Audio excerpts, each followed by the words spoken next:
Good morning. This is the Revelation to John, and I am Frank Hughes, and I'm the priest in residence at the Episcopal Church of the Redeemer in Ruston, Louisiana, in the United States. This is the seventh session out of 8, so we're almost finished with the book of Revelation. And actually, by going from Revelation chapter 17 to the end of chapter 22, that is actually going all the way to the end of the book of Revelation. So we're almost done. Next week on October 27th, we will have a wrap-up, and then that'll be a really good opportunity for us to have class discussion and for me to answer questions as best I can about the book of Revelation. So that will be our wrap-up session next Sunday, October 27th. And I'll record what I say, and what Kevin has been doing has been to record what I say, but not to keep in the video the questions. So that seems to work out pretty well. All right. In today's session, we're studying the book of Revelation itself. Chapter 17 through chapter 22, and chapter 22 is the end.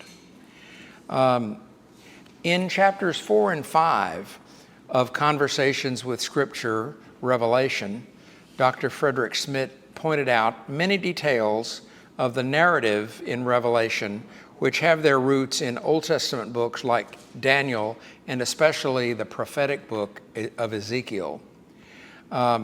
Dr. Schmidt has very successfully argued against the roadmap approach to Revelation, in which it holds that the book of Revelation contains predictions of the future. And so chapter 1 of our book, Conversations with Scripture, is against the roadmap view of Revelation, and chapter 2 is against the mythic view of the book of Revelation. You have to remember that the book of Revelation, like all other apocalyptic literature, it is very richly symbolic literature. And this extremely symbolic, rich literature can be interpreted a number of ways. For example, it doesn't say, well, by the way, the Roman Empire is evil and God's going to destroy it. Can you imagine how popular that would have been in the first century? And so it talks about Babylon and the whore of Babylon, which we all know that is symbolic or elusive language for Rome and the Roman Empire. The book of Revelation, as well as certain other apocalypses, can be seen as a kind of protest literature. In other words, this bit of protest literature, Revelation, is based on the idea that Christians are undergoing some kind of harassment in the Roman Empire. We don't really know exactly what that harassment or persecution was. That's a debatable point. But basically, the perspective is that the Roman Empire is unalterably evil, and God, being a God of justice, is going to see to it that the Roman Empire, Babylon, or the whore of Babylon, is destroyed. Okay? So you could see it as protest literature. Literature like the book of Revelation focuses the battle between good and evil as a battle between God and often the devil. And so this literature has its rather too graphic depictions of evil and the punishment of evil, and it invites and urges the reader to get away from evil and don't line up with evil, but line up on the side of God, and that God would ultimately be responsible for the destruction of the Roman Empire. And so if you understand that what is said about Babylon, or the whore of Babylon, is about Rome and the Roman Empire, then you understand a lot. And liberal and conservative Christians, scholars agree on that, actually. And so Some people think that Babylon was used to indicate Rome because it was so politically dangerous for Christians to possess writings directly attacking the Roman Empire. And by the way, Christian writings were preserved because Christian people and congregations copied them and shared copies of them with others. That's why we have the New Testament, right? Babylon, by the way, was the hated empire which conquered the kingdom of Judah in 597 BCE. And the leadership of Judah, namely the southern kingdom, after the division between north and south, the southern kingdom was called Judah, based in Jerusalem. The southern kingdom's leadership was deported to Babylon. And eventually, Jews in Babylon spoke Aramaic rather than Hebrew. That's what they spoke. And then eventually, the Babylonians were conquered by the Persians. And Aramaic was the official language of the Persian Empire at that point. And so that was a type of Aramaic called so-called Imperial Aramaic. And so a few of the books of the Bible have some chapters, like the book of Daniel has some chapters that are in Aramaic rather than Hebrew. So the Jews went through a very checkered history. The southern kingdom was conquered, and of course before that, the northern kingdom was conquered by the Assyrians. In these chapters, Dr. Schmidt argues that the Revelation 17 through 22, there is an extremely prominent contrast between two cities.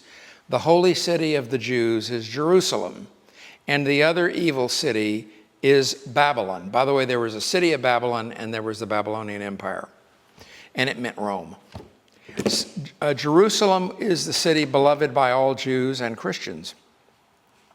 King David was king for 7 years in Hebron. And then he was the first king to unite all 12 tribes of Israel.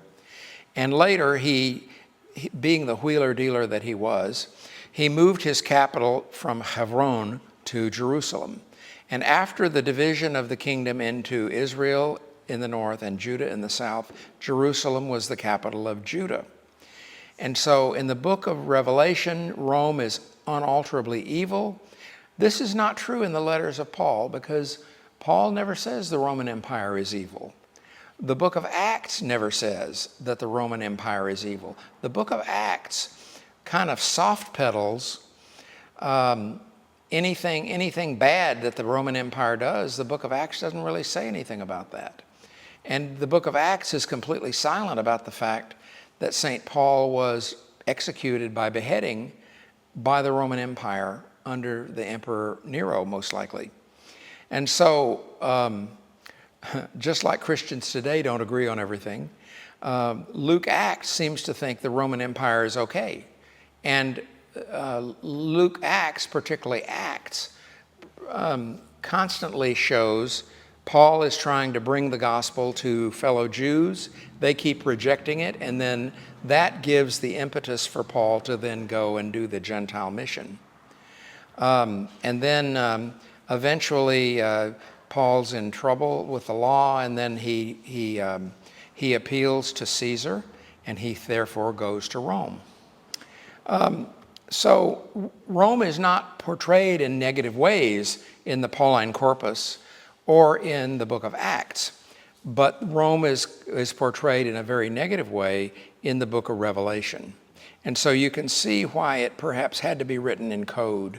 Namely, the critique of it is that we are talking about the Roman Empire and basically, by the time Revelation was written, Babylon's long gone, see? So there's no point in talking about how bad the Babylonian Empire was, but that's because it was code for Rome.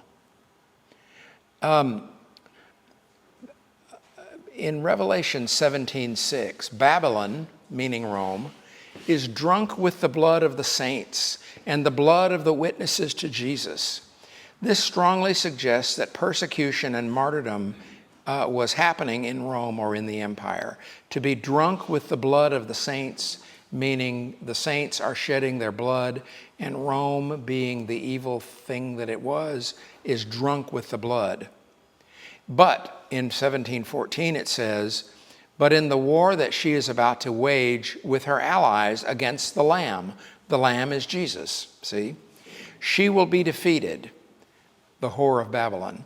She will be defeated, and the victory will belong to the Son and to those that follow him.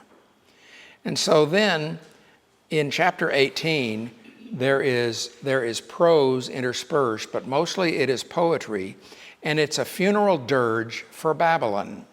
And you sing a funeral dirge for people who are dead. But of course, Rome is not dead yet when this was written. But the idea was you're singing the dirge, this dirge was not Rome was really great and now it's gone. This dirge is Rome was really bad and now God has destroyed it, and what a wonderful thing that is, see? And so in those verses I indicate there's this funeral dirge for Babylon, meaning Rome, and it laments its demise, but it really praises its fall. Other nations share in the guilt of Babylon, for all the nations have drunk, and the kings of the earth have committed fornication with her. Porneia has been translated fornication, but literally porneia is what a porne does. Porne is a prostitute. And so in the New Testament, usually porneia means sexual immorality in general. But the merchants of the earth have grown rich from the power of her luxury. So the condemnation of Rome is not just on the city and the government of Rome, as bad as they are, but on those who have profited from the activities of the Roman Empire. The reasoning is that since the city and the empire are evil, those who do business with the city and with the empire are evil too, kind of like daddy warbucks, you know, the weapons manufacturers that make money from war, that kind of thing. And so eventually, there will be 1,000 years that Satan is bound up, and Satan is incarcerated in the bottomless pit in chapter 20. And during that time, this millennium, Satan will deceive the nations no more. And when Satan is out of the way, at least for this temporary time of 1,000 years, the dead who had not worshiped the beast, the people who had not worshiped the Roman emperor, but who had been beheaded, presumably they were Roman citizens. If you were a Roman citizen, you couldn't be crucified, but you could be beheaded. They came back to life, 24 through 6. And then after the 1,000 years of being bound, Satan will be released. And then you have the release of Satan. Satan is unbound in 20 verse 7. And in the book of the prophet Ezekiel, Gog was prince of Magog. In Ezekiel, God led the forces against the people of God.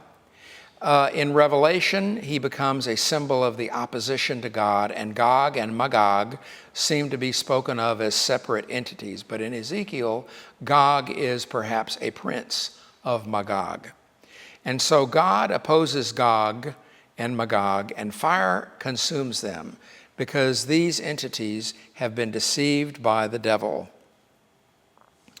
And then eventually, there, as in many apocalypses and in many bits and pieces of apocalyptic literature, like the New Testament, there will be the last judgment. The final judgment of the dead is in 20, verse 12 and following. The dead are judged by God according to their works. Paul says something of the same thing in Romans 5. Those who are condemned are thrown into the lake of fire. One may ask if this means they are going to be punished and are in searing pain forever, or if they are simply annihilated. I hope the latter. Those Christians who are annihilationists believe that once they get burnt up, then they will be no more, and that those people are called annihilationists. And then eventually, after the evil has been done away with, there is now the vision of the New Jerusalem. After the judgment of the living and the dead takes place, there is the separation of the living, of the good people from the bad people, the elect versus the damned. The dead are condemned, and they are condemned and punished or done away with, and the New Jerusalem can come. And it is part of the new earth. What is described here in the Bible is not Christians going to heaven, but rather the New Jerusalem comes down from heaven to earth. And so the now purified people of God, with the evil people gone, the evil people dead, punished, they're out of the way, they are now purified, and God can dwell with the people in this new holy Jerusalem. What about the old Jerusalem? Well, wait a minute. This recalls for us part of the Dead Sea Scrolls. The Dead Sea Scrolls were found by a little Arab boy and his goat in 1947. And so in Cave 1, the original cave that was found, there was the scroll that we call 1QM, and it's called 1QM because it's 1Q Milchama, which means battle or war. And so the title of that scroll is The War of the Sons of Light Against the Sons of Darkness. So there is this heavenly war that will be fought mostly by Michael and the angels against the forces of evil. By the way, that's what angels frequently do. They fight in a military way. They bring peace, but I got news for you. In the ancient world, peace comes after you've won the war, okay? In the Qumran community, which is where the Dead Sea Scrolls were found, this community was founded by a person that we only know by what he calls himself, namely the teacher of righteousness, or the righteous teacher. And his big enemy in Jerusalem was the wicked priest. In other words, the Qumran community believed itself to be holy. They washed or dipped themselves 7 times a day. And by the way, angels joined in the worship of the community according to the songs of the sacrifice, Sabbath sacrifice in Cave 4. And so the angels join in this worship. There's sort of heavenly worship going on, and the angels come into the camp and join the Qumran community when they are worshiping God. And the Qumran community, led by the teacher of righteousness, believed the Jerusalem hierarchy of Judaism to be utterly and totally corrupt, led by the wicked priest. And so in common with Revelation, the Qumran community believed the current Jerusalem to be sinful, and that presumably it would be replaced by a purified people of God and a purified Jerusalem. And so in this new Jerusalem, death will be no more. All these sorts of things that have limited life with God will be gone. These include sin, mourning, crying, pain, and death itself.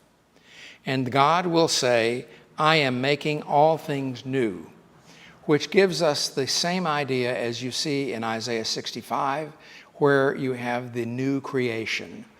The old creation, according to Isaiah 65, the third Isaiah, the old creation has gotten so bad that God has to do a new creation. And so the third Isaiah describes the bringing back of Israel to live in the land of Israel is like God doing creation all over again, see? And so the new creation in the third Isaiah means bringing the people of God back to a new Jerusalem. And so the new creation in the third Isaiah, Isaiah 65, Isaiah 55 through 66 is called the third Isaiah. And so this new creation in the third Isaiah is not heaven, but is rather a purified Israel right on earth. And so what is going to happen? Well, in this new Jerusalem, it is going to be very supernaturally furnished. Jerusalem is going to be so bright and wonderful and beautiful, it is going to shine like a very rare jewel. The walls of Jerusalem are very high, meaning that none of the sinful may enter. And it's got 12 gates. On the 12 gates are inscribed the names of the 12 tribes of Israel. And the city wall has 12 foundations. That must be something. And inscribed on the 12 foundations are the names of the 12 apostles. So note the parallelism between the 12 tribes of Israel and the 12 apostles. And that helps you perhaps figure out the meaning of the 24 elders, right? The walls are going to be studded with precious stones, and each of the 12 gates is a single giant pearl. You've heard of the pearly gates. The gates, each gate is one giant pearl, and the streets of the city are pure gold as clear as glass. And it gets even better. No sun or moon is needed for light in this new city, the New Jerusalem, because the presence of God and of the Lamb, Jesus, give all the light that is needed. And later it says there will be no night. The people can come, and the gates of this Jerusalem, which are pearls, will never be shut. And they don't need to be shut because all of the sinful people will be gone. No evil people can be in the presence of the holy God and of the holy Lamb of God. The Old Testament idea that we're familiar with is that no human being can see God and live. Remember Isaiah, in the call narrative of Isaiah 6, Isaiah says, "Woe is me, for I am a man of unclean lips, and I live among a people of unclean lips, and my eyes have seen Yahweh, the God of hosts." You can't see God and live. And so then the angel takes the tongue and purifies the lips of Isaiah, etc. Your sin is done away with. But the idea is, if you're a sinful human being, you can't see God and continue to live. And this Old Testament idea that no human being can see God and continue to live is now done away with. Because in the Holy Jerusalem, the saints of God will see God's face. Okay? We can't see God's face now because we are too sinful. We can't bear it. But when sin is done away with, we will be able to see God face to face. And so finally, in the final 2 chapters of the book of Revelation, this opposition of good versus evil is finally brought to perfection. The New Jerusalem is holy. The people who are in it are holy. The people who are not holy have been separated and eliminated. And so this book, as it stands, it encourages people who are having difficulty remaining as Christians. Okay, your present life is really pretty bad. We get that. But just look at what life is going to be in the life to come for those who remain faithful to God, see? So the problems and the harassment, indeed persecution, being experienced in the late 1st century church, but it would be even more persecution in the 2nd and 3rd century church.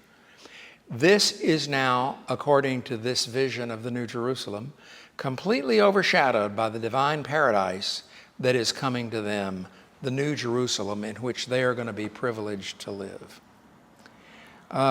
And so at the end of the book of Revelation is a warning to people who copy the book of Revelation and make copies for other people and other churches.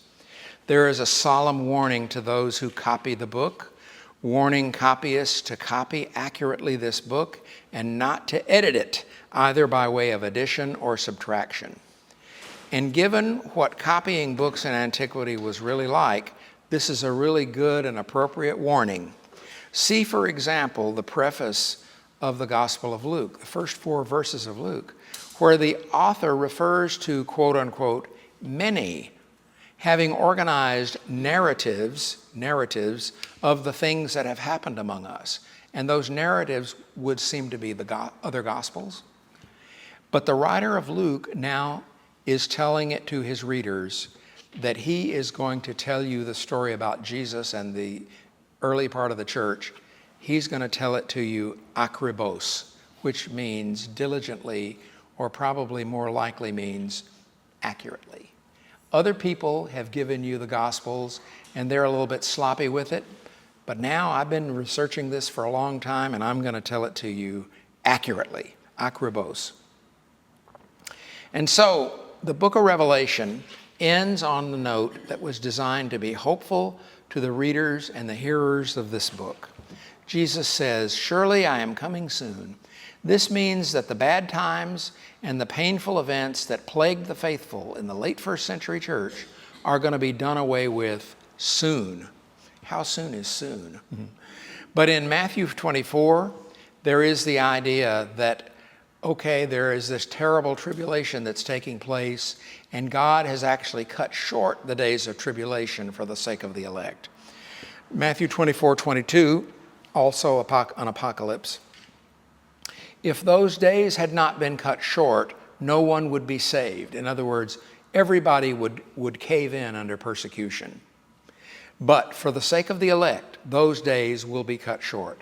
So even an apocalyptic timetable like Matthew 24 or like much of the book of Revelation, it can be a pastoral word of encouragement. Jesus is coming soon, so hang in there. And so that allows us to entertain your questions about the book of Revelation. And the context of the continuation of hope is the persecution of sorts in the late first century church, right? In other words, the Roman Empire didn't really know what to make of this Christianity. They called the Christians atheists because they didn't believe in the same God as the empire did. So I think when you look at this great thing that's going to be happening in the New Jerusalem, which is not the same as the current Jerusalem, but is the New Jerusalem which comes down from heaven, from God. In the New Jerusalem, even the city walls will be studded with jewels, and the streets will be paved with gold. And because God is now going to dwell in the city with the people of God, and the Lamb will be there, there's no need of electric lights. There will never be night, because God and the Lamb are there. That's all the light you'll ever need. Well, that was the perspective of the social gospel. About 100 years ago, that was the perspective of the social gospel. Namely, what the church is supposed to be doing is making life better for all of us in the present life. And the critique that you could raise, that you are raising about the book of Revelation, is that this New Jerusalem, it's nothing about going to heaven, by the way, but the New Jerusalem comes down from heaven, from God. All of that is very otherworldly. And the critique that you're making, which I believe to be a valid one, is this is a little bit too otherworldly. What about this world? And I think a lot of people who have studied ethics and moral theology, we do in fact tell people, well, you need to worry about not just the life to come, you need to worry about the world that we're in now. When you study moral theology, you deal with what is sinful and how do you deal with sin and that sort of thing. So I think the whole issue of good and evil is dealt with in one way in apocalyptic literature like the book of Revelation, and in other apocalypse-like literature. But another way of dealing with good and evil is to say, okay, we're all in this world together. We ain't too sure about the life to come. But if there is a life to come, that's great. If there's not a life to come, let's work. Either way, let's work on the life we're in now. Let's deal with good and evil now. If there's evil in the world, then how does the church act in order to lessen the amount of evil in society as it stands now? Just think of the Wild West, where the only thing that was there was sort of the saloon and ladies of the evening, and think of Gunsmoke, and a little bit more tawdry than Gunsmoke, I guess. But and women who are a little more tawdry than Miss Kitty. But one of the things that that happened is that a lot of those towns were, to some extent, cleaned up a bit by the creation of a church. You know, in addition to the saloon, and in addition to the sheriff and the courthouse and the general store, well, maybe there needs to be this institution called the church. And not everybody's going to go to the church, but by the church being there, that perhaps would lessen the amount of evil that goes on in the town. And so that is one theory of why communities should have churches, is to sort of help clean up the town. And frankly, in our better moments, I think that we have to some extent done that. Well, certainly the letters to the 7 churches of Asia Minor, 6 out of the 7 are no good. 6 out of the 7 are terrible churches. They collaborate with evil, and then one of them, the church in Laodicea, is neither hot nor cold. And you know, the church of Laodicea, God says, well, it makes me puke. You won't see that translation out there, I don't think.